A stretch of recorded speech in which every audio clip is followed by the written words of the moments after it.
of Little Mosque that sometimes you need to put yourself in the spotlight, and that regardless of how uncomfortable the spotlight may be, it serves a purpose if you allow it to and if you can navigate it to.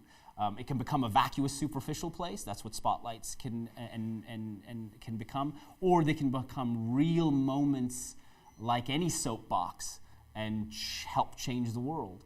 And there's an opportunity, and so that's what I hopefully try to bring to the table, at least in this position, is to put a spotlight on Toronto, again, not on myself, because that's not the point. The point is, look at how great Toronto is, look at how great our industry is, look how much we can do. Do you miss the days in and day out of a set and getting to sort of really focus and get lost, actually, so that it's not about anybody else but just yourself and the scene and that moment? Of course, because working on something that concentrated actually is freeing in itself. It can be challenging, kind of constantly representing a large or trying to represent a large something beyond yourself. It's easier to try to just actually not, get lost in a character. It's harder to be yourself out loud in front of an audience all the time. So I do miss that part of it. But also, I think, like I said, I think right now this is the latest role I'm playing. Yeah, and it sounds, well, clearly it's something you're enjoying, but it sounds like it also may be a harder job. Yeah, it can be, because in a way, well, definitely it's on a set level. Being on set, when you're the lead of a show, you get to have a completely different lifestyle than you do when you work at City Hall. I'm not going to lie to you. No one asks me if I want tea in the morning.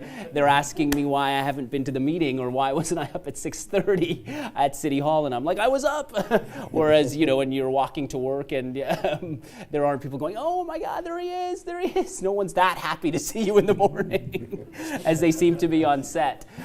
So you miss that kind of positive vibe, because when you're on set as an actor, I think especially so much of the attention that you get is meant to be positive, because everyone wants you to be able to perform, in this amazing kind of moment. So they're just constantly sort of bigging you up. They're constantly positive, and you don't get that at City Hall.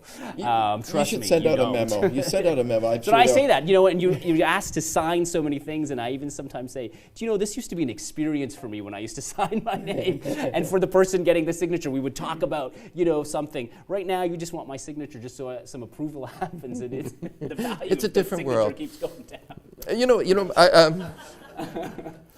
You know what? I've always been a little suspicious that. Did you have to apply for this? Did they approach you? How did this happen? There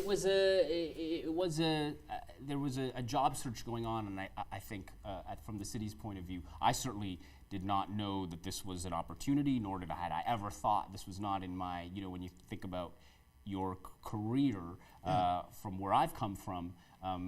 Film Commissioner, Director of Entertainment Industries isn't the credit that you think of. First of all, it's way too long. It doesn't fit on a social media feed, I'll tell you that much. It's not good as a hashtag. It's really long.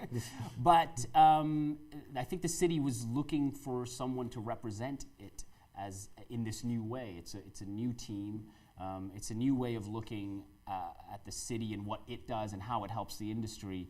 And so when the search folks in the city talked to me and I talked to them, and we started learning about each other, because I think they would have never picked someone who was an actor, director, producer to come, frankly, and do this. It's the first time someone from the industry has actually ever done this job, and it's the first time this job actually even existed. There was no Film Commissioner and Director of Entertainment Industries. There was, of course, we've had some amazing film commissioners at the City of Toronto, and there's a long, good history of that. But the city has generally been a lot more operational, if you will, and making sure the city does its job when big productions or small productions, whether they're domestic or international, come.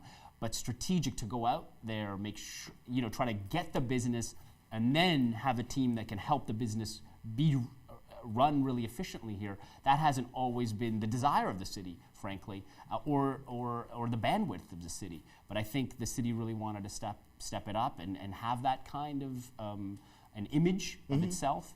and they wanted someone that could, I guess, fill that role of what you talked about off the top, that ambassador and that image, and that appealed to someone like me. And also the job is beyond film itself. It's live events, it's music, it's fashion, it's food, it's tourism, and that kind of spoke to me too at this time. It was another way of going outside of just one industry that I'm so used to and so thankful to be a part of. But this way it helps me work with Toronto artists in a completely different way. Wow. And more of them, and the diversity of that mix. It's really important because Toronto shouldn't just be known for its film. It should be known as a media global entertainment capital. I think, at least for my purposes, I want people to leave their city to come to Toronto the way traditionally Torontonians have had to leave Canada to make it. It would be cool to be a city where other people go to, like a New York, LA, and I think Toronto finally is in that kind of, we have that swagger, you know, when the All-Star game comes to town for the first time outside the U.S. border, it comes to our town, and it's the town that it happened in before was New York, so it's pretty cool that we're that kind of thing, and we've got one of the largest film festivals around the world. You don't have to go to Cannes, people want to come to Toronto, and I think, again, that's amazing. Yeah, I understand, like something $185 million the festival brings into the city? Yeah, a lot. And, the film industry itself, we're breaking records, over $1 billion a year of not just economic impact, but economic activity, the actual spend. Domestic and international productions of whatever scale, large and small, collectively bring over $1 billion annually and spend it. And hire people from here and want to choose it.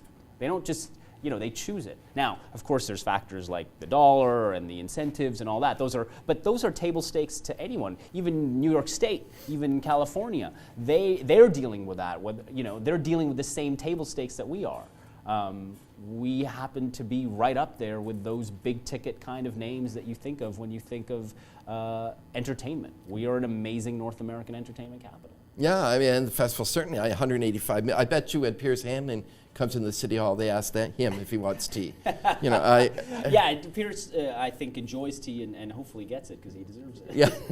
I mean, this is, because it's not the way I thought it happened. I thought maybe, Brett Butt got nervous that Little Moss on the Prairie was doing better than Corner Gas and thought, okay, let's get him on. No, we've had the Corner Gas crew and the Little Moss crew had such an amazing, actually, working relationship.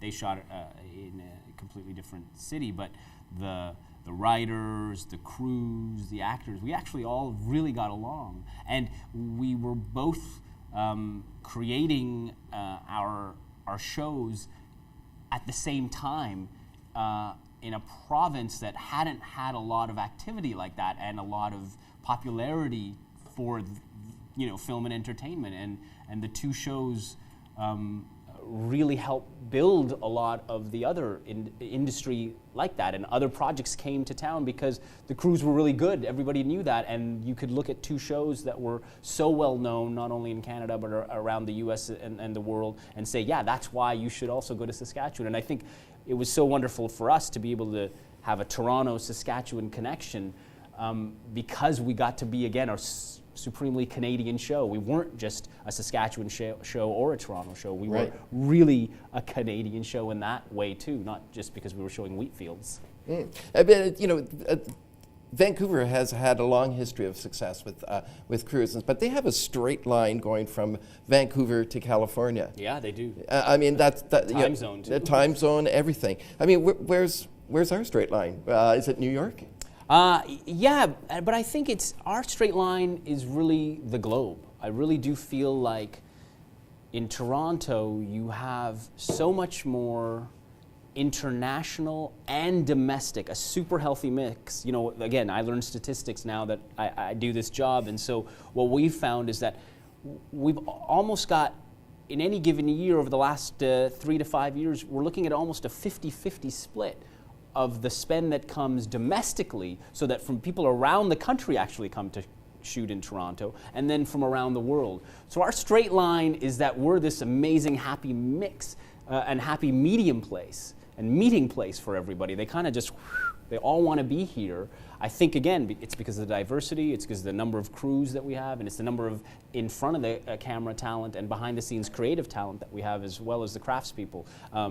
We've got so much talent that can produce, create, develop, and then showcase, like if you think about the festivals that we have. So you could really you could think about your project, you could create your project, you could produce your project, and then you could showcase your project, all in the same city.